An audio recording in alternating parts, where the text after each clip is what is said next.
Love has existed for as long as we have. Songs, poetry, traditions, entire civilizations have been built around the pursuit of it.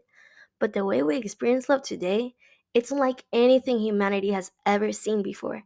Not because people changed, but because the world did. We now live in an era where connection is instant, attention spans are short, and relationships are shaped by algorithms.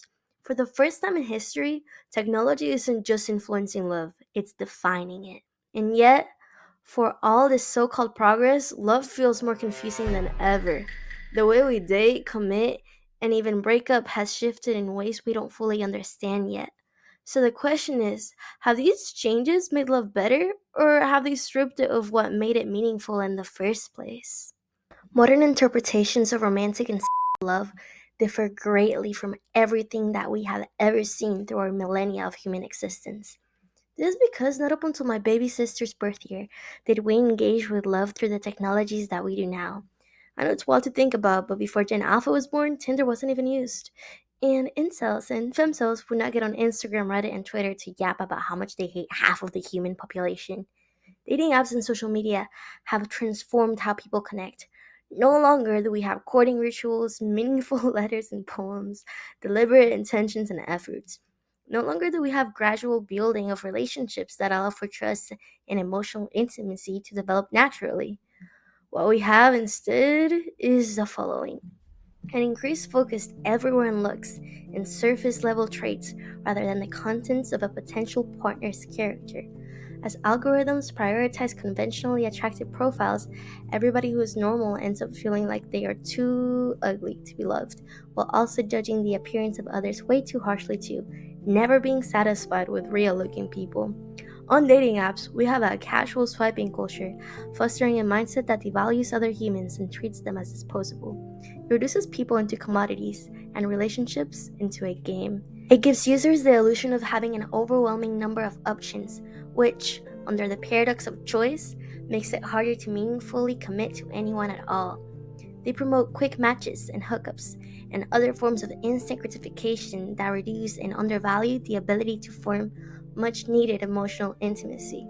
We also get the phenomenon of being able to hide behind a screen rather than having to confront your partner in a physical environment when things get difficult. Dating apps and social media allow for ghosting, something that leads to emotional harm and unresolved feelings. Whereas in pre internet times, your choices were to either work things out with another person or seeing them at school, work, church, whatever real place you met them at. Now you can just run away and escape accountability with no direct repercussions. You don't get to see your partner crash out over what you did to them if you don't feel like it. You can just take the easy way out, ignore your phone, and just not think about them. As it turns out, convenience and optimization are great for optimizing shareholder value on their BI systems, but they are not what we should be applying to love. As we have seen before, love is inherently not systematic or translatable across capitalistic and consumeristic machines. Raising children together, sex, profound conversations, poetry, art. These are not things that we should be playing about. You can't objectify love like it's something to buy off Amazon. But what do we do? How do we react to a system that only cares about profit and conditions us into devaluing relationships? Well, we let it divide us, sadly. I see too many of my fellow Gen Z brothers and sisters fall into a black and white mindset when it comes to approaching modern romance. On one side, you've got divine abstinence characterized by unmovable servitude and overpouring forgiveness. On the other side, you've got marginal situationships or being in a relationship believing the moment that anything gets hard. Now, whether you've spent your whole life waiting for marriage or if you're a nonchalant enjoyer of casual hookups, I'm not here to judge you, man. You can do whatever you want. But what I am going to do is use these two lifestyles as examples to illustrate the polar approaches on how love is approached in the 2020s. On one side, we've got millennials and zoomers who have crazy, unhealthy obsessions with whoever they're with, and they don't have any self respect or confidence when they are alone. On the other side, we've got the same youthful demographic that just can't commit to a single thing. They don't trust a single person, they care about no one, and treat others as disposable. These two extremes tend to be very lonely. And yet, there is a reason why people turn to them. The anxious lover labels himself as someone who just really cares about their partner, and the avoidant self categorizes as someone who is just really independent. And this holds up on rare occasions, but most of the time, it's just a way to cope. The anxious is too much of a people pleaser, and though they're always working, serving, and providing for others, they often find that their care isn't reciprocated. They may focus on being a good wife or a good husband, but are rarely seen for who they really are. And the avoidant that takes pride in not letting anyone manipulate them wakes up alone and has nobody to ever share moments that they hold close to their heart. And they too are lonely. Well, you may think, what other option is there? Let me remind you that everything in between is an option. We're under this collective illusion that you either have to chain yourself to purity culture, traditionalism, and a very strict way of living in order to build a family in this generation, or you can just succumb to Tinder and situationships and absolute degeneracy just to be able to feel something. And that is just not true. You can have commitment without enslaving yourself to somebody. You can have pleasure without being casual towards everybody.